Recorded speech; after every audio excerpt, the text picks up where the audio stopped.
They never told you the real story of what happens the moment a war ends.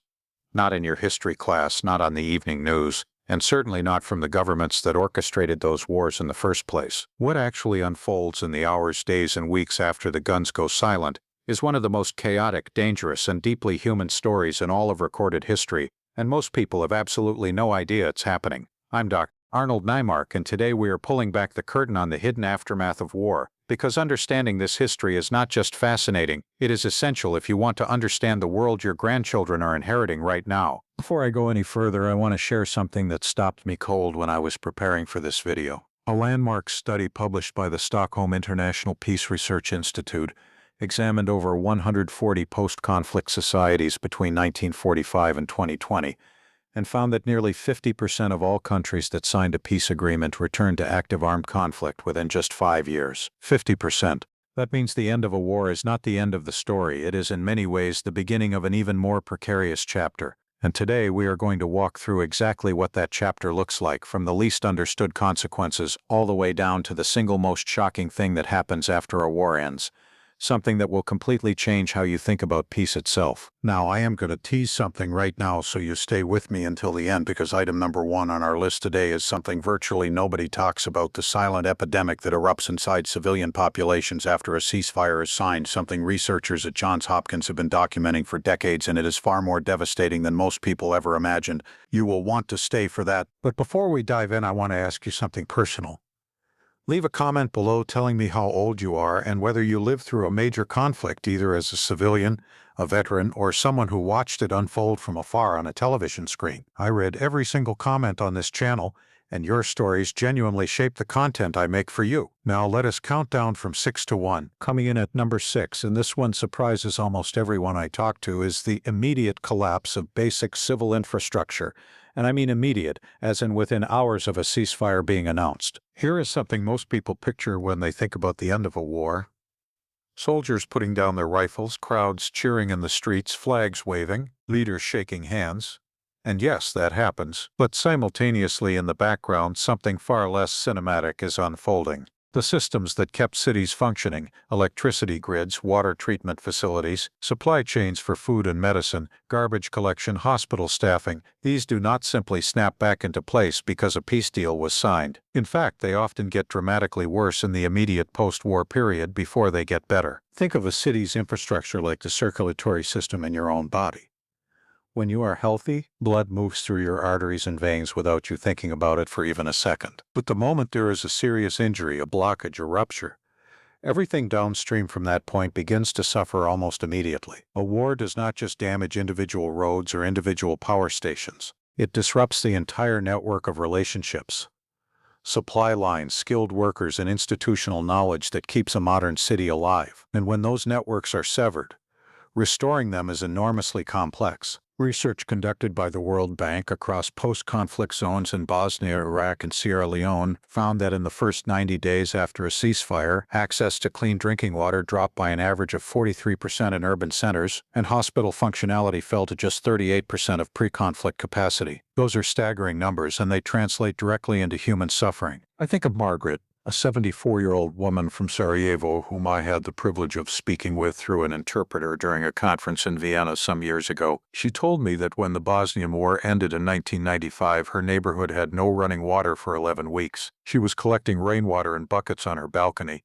She had survived the siege, she had survived the shelling, and then in peacetime she nearly died from a waterborne illness because the treatment facilities were simply not operational. Her story is not an exception, it is the rule. The practical lesson from number 6 is this. The international community has learned, slowly and often painfully, that post-war reconstruction must prioritize infrastructure restoration in the first 30 to 90 days above almost everything else. Pair that urgency with local knowledge, because outside experts who do not understand the specific regional systems often make things worse before they make them better. Number 5 on our countdown is something that has profound implications not just historically but for the world we are living in right now: the explosion of black markets and criminal economies in the post-war vacuum. When a government is weakened or destroyed by war, when police forces are disbanded or delegitimized, when formal economic activity is ground to a halt, nature abhors a vacuum, and in human societies, criminal networks rush in to fill it with breathtaking speed. This is not a moral judgment. It is an economic reality that has played out with remarkable consistency across post-conflict societies throughout the 20th and 21st centuries. A comprehensive study from the United Nations Office on Drugs and Crime found that in the first 3 years following the end of major conflicts in Afghanistan, Kosovo, Liberia, and Colombia, illicit economic activity, including drug trafficking, weapons smuggling, human trafficking, and black market goods, expanded to represent between 20 and 40% of total economic activity in those regions. Let me put that in perspective for you. In a healthy, stable economy, illicit activity typically represents somewhere between 2 and 8% of GDP. Post-war, that figure can multiply by a factor of 5 or more virtually overnight. Think of it this way. Imagine the formal economy as the main highway system in a city. When those highways are open and well-maintained, most traffic flows through them efficiently. But when the highways are destroyed or blocked, drivers do not simply stop moving. They find back roads, dirt paths, unofficial routes. And the people who know those unofficial routes best, and who have been quietly maintaining them throughout the war, suddenly become enormously powerful. This matters for seniors today because the criminal networks that establish themselves in post-war periods very often do not disappear when the economy normalizes. They institutionalize. They invest their illicit profits in legitimate businesses. They corrupt emerging political structures. And they become embedded features of the post-war society for generations. This is one of the key reasons why so many post-conflict nations struggle with governance and corruption for decades after the shooting stops. The synergy here, if I can use that word in a historical context, is between economic stabilization and security sector reform. Research from the Rand Corporation consistently shows that post-war recoveries are significantly more durable when economic rebuilding and police or military reform happen simultaneously rather than sequentially. Number 4. The psychological devastation that spreads through entire populations, not just combatants, in the wake of war, and why it tends to be dramatically underestimated and underfunded. Now here's where I want to speak very directly to those of you who are in your 60s, 70s, and 80s, because many of you have lived close enough to major conflicts, Vietnam, Korea, the Cold War tensions, the wars in the Middle East, to understand viscerally that the psychological wounds of war do not end when the war ends. They travel home with the soldiers. They live in the nervous systems of civilians who spent years under threat. They pass through altered parenting and disrupted attachment into the next generation. A landmark longitudinal study from Harvard Medical School that tracked over 3,000 individuals across post-conflict zones in Cambodia, Rwanda, and Bosnia found that 52% of adults in those populations met the clinical criteria for post-traumatic stress disorder within 2 years of their respective conflicts ending. 52%. And for children who had experienced direct conflict exposure, that number rose to 68%. These are not small numbers of people struggling quietly. These are majorities of entire national populations carrying severe psychiatric injury into a period when those same populations are being asked to rebuild, to work, to trust their neighbors, and to participate in new political structures. Think of the human brain under chronic trauma as an engine that has been running in emergency mode for so long that it has forgotten how to idle. The stress response system, the amygdala, the hypothalamic pituitary adrenal axis, all the neurological machinery that governs fear and threat response, becomes recalibrated toward hypervigilance. And recalibrating it back takes years of consistent safety, support, and often professional intervention that post-war societies are desperately ill-equipped to provide. I think of a man named Thomas, 67 years old, from a small town outside Phnom Penh, who was 8 years old when the Khmer Rouge fell. He told an interviewer for a documentary project that for the first 20 years of his life after the war, he could not sleep in a room with a closed door. He needed to see the exit at all times. That is not a quirk. That is a nervous system shaped by years of mortal threat, still running its survival programming decades after the threat had passed. This is why item 4 pairs so powerfully with item 5, because populations suffering from mass psychological trauma are significantly more vulnerable to exploitation by the criminal networks and authoritarian political movements that emerge in post-war vacuums. They are quite literally neurologically primed for it. Now, right here between items 4 and 3, I want to ask you something. If this video is giving you a new perspective on the hidden costs of war and peace, please take just 2 seconds to hit the like button. It genuinely helps this channel reach more people who care about understanding history honestly. And if you have not subscribed yet, please do it now. We release new content every week, and I would hate for you to miss what is coming next. Number 3 is one that shocks people every time I bring it up in conversation: the sudden and dramatic spike in domestic violence, child abuse, and interpersonal violence that most people assume that when peace comes, safety comes with it. And for large-scale organized violence, that is true. But inside homes and families, the data tells a deeply disturbing different story. A comprehensive review published in The Lancet examining post-conflict data from 27 countries found that rates of intimate partner violence increased by an average of 60% in the first 18 months after a ceasefire, compared to pre-conflict baselines. Child maltreatment reports rose by 44% over the same period. These are not marginal increases. They represent an epidemic of private violence that receives almost no attention compared to the public violence of the war itself. Why does this happen? Mechanisms are multiple and they interact with one another in deeply troubling ways. You have a massive population of combatants, predominantly men, who are suddenly demobilized, often without psychological support, without employment, without the rigid structure that military life provided. They return to families that have changed in their absence, to economies that cannot absorb them, to identities built around combat skills that have no civilian application.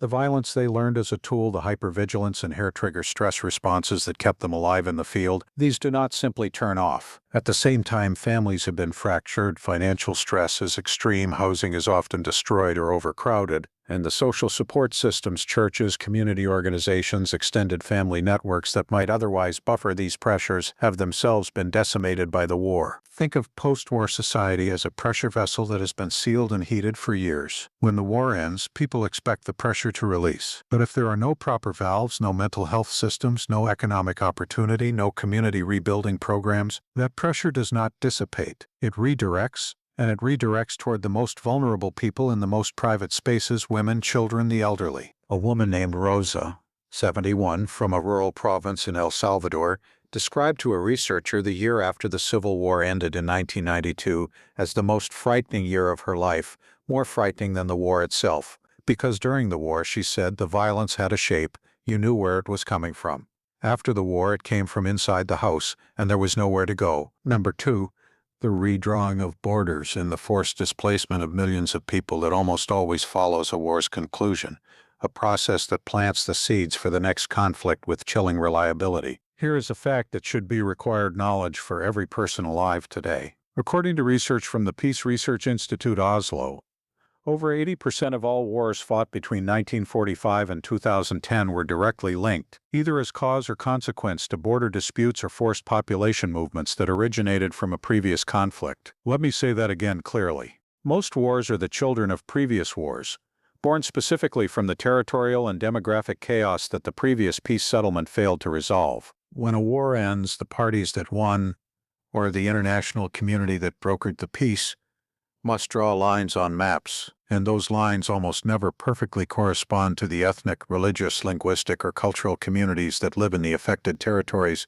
They are drawn by diplomats in conference rooms who are under enormous pressure to reach an agreement, working with incomplete information in the context of political trade-offs that have nothing to do with the people living in the affected regions. The result is that millions of people suddenly find themselves on the wrong side of a new border, a minority in a country that is now officially hostile to their identity, or stateless entirely. And when those people are driven from their homes, or choose to flee, or are forcibly transferred as part of a peace deal, they carry with them not just their belongings but their grievances, their trauma, and their determination that history has wronged them.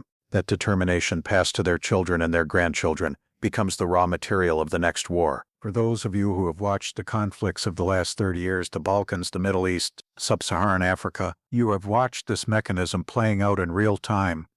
The borders drawn after World War I created the instabilities of World War II. The borders drawn after World War II and during the colonial withdrawals of the 1950s and 60s created conflicts that are still burning today. And now number 1. The single most overlooked, most devastating, and most consequential thing that happens after a war ends. The thing that Johns Hopkins researchers have documented with meticulous and heartbreaking detail for decades, and the thing that almost nobody in mainstream historical discourse ever talks about. It is disease.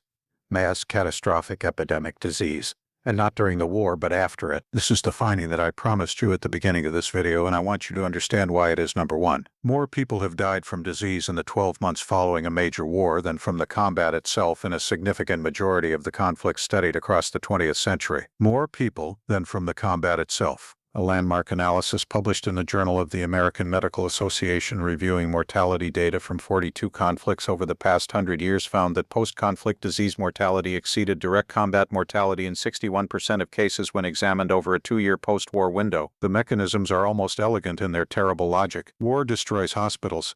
It displaces medical professionals. It eliminates vaccination programs. It contaminates water supplies. It forces massive population movements that mix people with different disease exposures and zero residual immunity to each other's pathogens. It creates massive refugee camps where human density, sanitation failure, malnutrition, and immune suppression converge into ideal conditions for epidemic spread. And then peace is declared, and the world's attention moves on. The cameras go home. The aid organizations, already underfunded, begin to face donor fatigue. The political energy that sustained international attention to the conflict dissipates. And in that moment of collective exhale, in that moment when the world believes the crisis is over, the dying continues.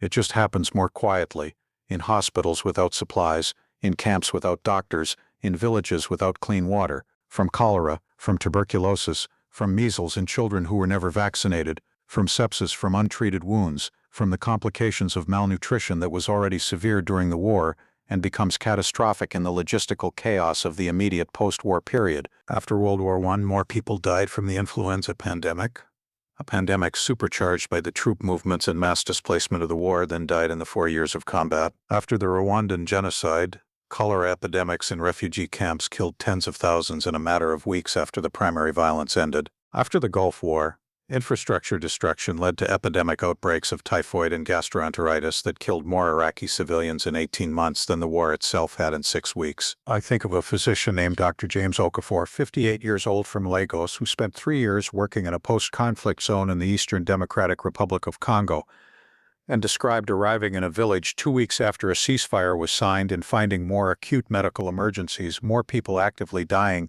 than he had encountered during the conflict phase. He said it felt as though the war had been saving up its killing, storing it, and releasing it all at once the moment the guns went quiet. This is why number one is disease. Because it is invisible to history, because it does not make for dramatic documentary footage, because it happens to the most vulnerable people, the elderly, the very young, the already sick, in places the cameras have already left, and because understanding it, funding for it, preparing for it in advance of conflict's end, could save millions of lives that are currently being lost in the silence of what we mistakenly call peace. The synergy, the intervention that pairs with this knowledge to change outcomes, is prepositioned medical infrastructure. Research for medical infrastructure. Research for medical infrastructure. Research for medical infrastructure. Research for medical infrastructure. Letting out pulse boy the moment a ceasefire is signed, rather than mobilized in response to an outbreak that has already begun. Here's what I want to leave you with today, and I want you to really hear this. You have lived long enough to watch the world cycle through conflict and its aftermath more times than any generation should have to witness. You have seen the news coverage of wars beginning, and you have watched the celebrations when they end. But now you know what the cameras do not show you after the celebrations are over. The infrastructure that does not come back, the criminal networks that fill the vacuum, the psychological wounds that travel home in the bodies of soldiers and civilians alike, the private violence that erupts behind closed doors, the borders that plant the seeds of the next war, and the silent epidemic that takes more lives than the war itself ever did. Understanding these things does not make you cynical. It makes you wise.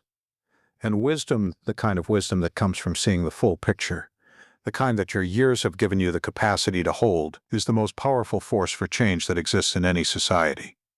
It is never too late to understand history more completely. It is never too late to demand that the people in power account for the full cost of the conflicts they choose to start or continue. And it is never too late for your voice, your vote, your conversation around the dinner table with your children and grandchildren to push the world towards something better. If this video gave you something to think about, please subscribe to this channel so you never miss what we cover next. And I want to hear from you in the comments. Did any of these 6 consequences surprise you?